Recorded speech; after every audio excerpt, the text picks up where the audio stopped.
Hoy, 24 de junio, la Iglesia celebra la solemnidad del nacimiento de Juan el Bautista con el texto de Lucas 1, 57 al 66 y 80, que dice así: A Isabel se le cumplió el tiempo del parto y dio a luz un hijo. Se enteraron sus vecinos y parientes de que el Señor le había hecho una gran misericordia y la felicitaban. A los 8 días fueron a circuncidar al niño y lo llamaban Zacarías, como a su padre. Pero la madre intervino diciendo: No, se va a llamar Juan. Le replicaron: Pero ninguno de tus parientes se llama así. Entonces preguntaban por señas al padre cómo quería que se llamase. Él pidió una tablilla y escribió: Juan es su nombre. Todos se quedaron extrañados, e inmediatamente se le soltó la boca y la lengua, y empezó a hablar bendiciendo a Dios.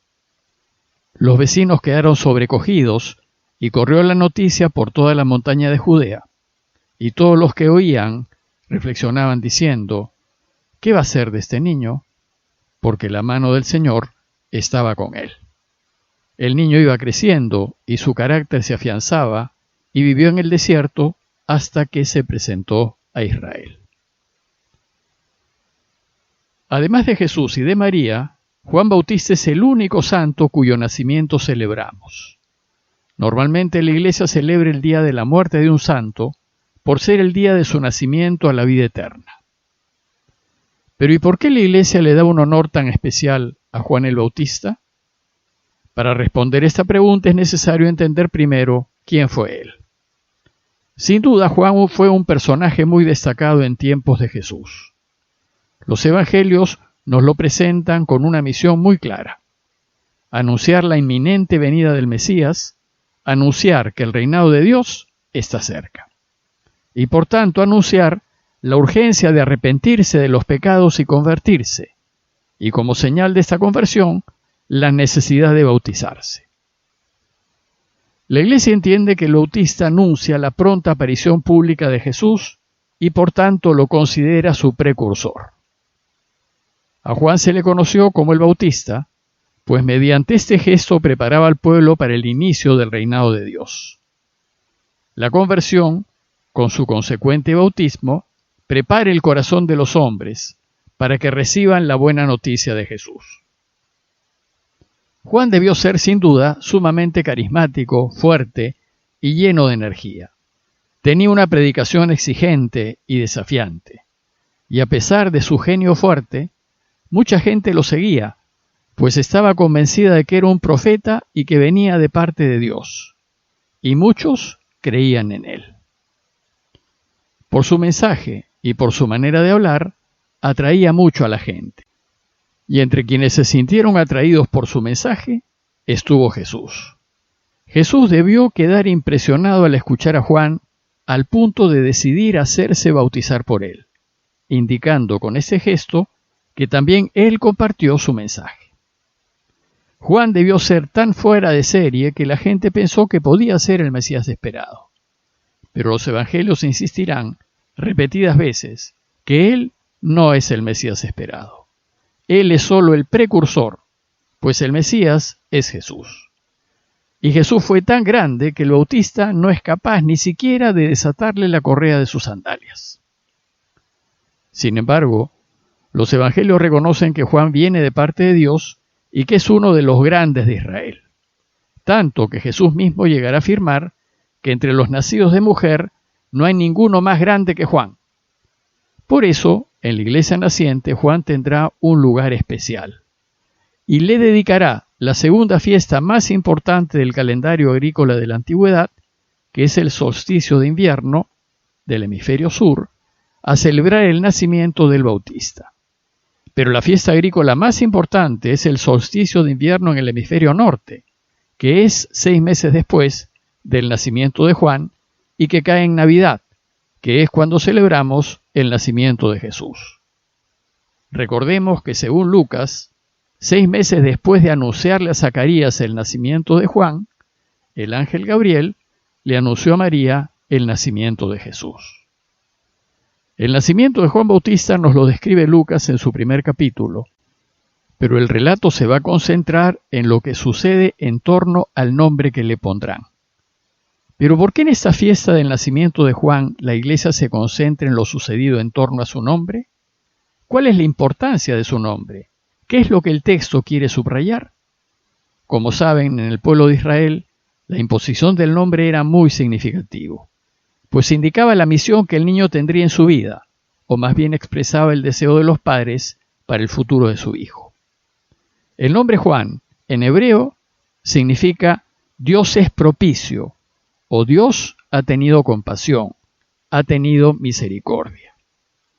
Probablemente el nombre Juan aluda a la compasión que Dios ha tenido con la anciana y estéril Isabel, a quien le ha regalado un hijo. O tal vez aluda a la compasión que Dios ha tenido de su pueblo debido a la situación en la que se encontraba. Pero si bien el nombre es importante, el texto muestra que el deseo de los padres por llamarlo Juan va más allá del mero significado del nombre y tiene que ver con la actitud que todos debemos tener en la vida. Veamos más en detalle el texto. Lucas nos dice que llegado el día del nacimiento, Isabel dio a luz un hijo. La noticia corrió por el lugar como pólvora, pues había sucedido algo increíble.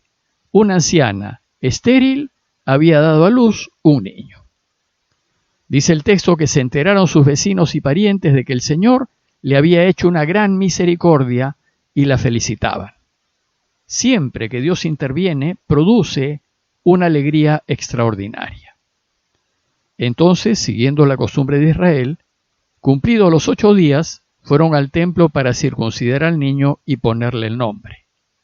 Pues así como a nosotros se nos pone el nombre en la ceremonia de nuestro bautismo, así, en el pueblo de Israel, la imposición del nombre tenía lugar en la ceremonia de la circuncisión. Lo característico y particular del texto del Evangelio de hoy es la discusión que se genera con respecto al nombre que le pondrán al recién nacido. Dice el texto que la gente lo llamaba Zacarías como a su padre, y la madre intervino diciendo, no, se va a llamar Juan. Ellos le replicaron, ninguno de tus parientes se llama así. Entonces preguntaban por señas al padre cómo quería que se llamase. Él pidió una tablilla y escribió, Juan es su nombre. Y todos se quedaron extrañados. El problema acá es que el niño que ha nacido era el primero, y la costumbre judía era que el hijo mayor se llamase como el padre. Por eso la gente decía, se llamará Zacarías. Sin embargo, Dios, por medio del ángel, ya había indicado que quería que se llamase Juan. Su voluntad era que se llamase Juan. Por eso Isabel, yendo contra la costumbre, pide que se llame Juan. La gente se sorprende y critica a Isabel. Pues Isabel no solo no quería seguir la costumbre de ponerle el nombre del padre, sino ni siquiera le quería poner un nombre que hubiese en la familia. Lo único que deseaba hacer Isabel era ponerle el nombre que quería Dios. Pues para Isabel, lo único que importa es hacer la voluntad de Dios, a una costa de ir contra la costumbre. Pero esto la gente no lo entiende. Entonces, desconcertada y contrariada, la gente va a buscar al padre Zacarías para preguntarle qué nombre quería que se le pusiese a su hijo. Ellos esperaban que Zacarías confirmase la costumbre y contradijese a su mujer. Pero el texto nos dice que Juan, tomando una tablilla, escribió, Juan es su nombre. Nos dice Lucas que todos quedaron extrañados. La decisión de Isabel y Zacarías fue hacer la voluntad de Dios a pesar de ir en contra de la costumbre y a pesar de lo que piensa y diga la gente. Pues cuando uno hace la voluntad de Dios, Él hará cosas extraordinarias en la vida de uno que serán causa de admiración de los demás. Podrá hacer milagros como se lo hizo a Zacarías. Inmediatamente se le soltó la boca y la lengua y empezó a hablar bendiciendo a Dios. Noten que lo primero que hizo Zacarías al hablar fue bendecir y agradecer a Dios. El texto termina diciéndonos que los vecinos quedaron sobrecogidos y corrió la noticia por toda la montaña de Judea y todos los que lo oían reflexionaban diciendo, ¿y qué será de este niño? Porque la mano del Señor estaba con él. En conclusión, Una de las enseñanzas principales de la celebración del nacimiento de Juan es darnos cuenta de la necesidad de hacer en todo la voluntad de Dios, para que su deseo de que todos vivamos se pueda realizar. Así como lo hicieron los padres de Juan el Bautista, aunque tuvieron que ir contra la resistencia de las costumbres y la presión de los familiares y amigos. Y así como lo hará Juan durante su vida pública, y así como lo hará Jesús. Pues los beneficios positivos de hacer lo que Dios quiere son innumerables. En el caso de Zacarías, el milagro de volver a hablar, y todas las bendiciones que vendrán sobre Juan. Hacer la voluntad de Dios significa colaborar con Dios para ayudar a transformar el mundo y hacer de él un mundo bueno para todos. Que en esta fiesta que celebramos se reafirme en nosotros el deseo de hacer siempre lo que Dios quiere, aunque no sea siempre sencillo. Parroquia de Fátima, Miraflores, Lima.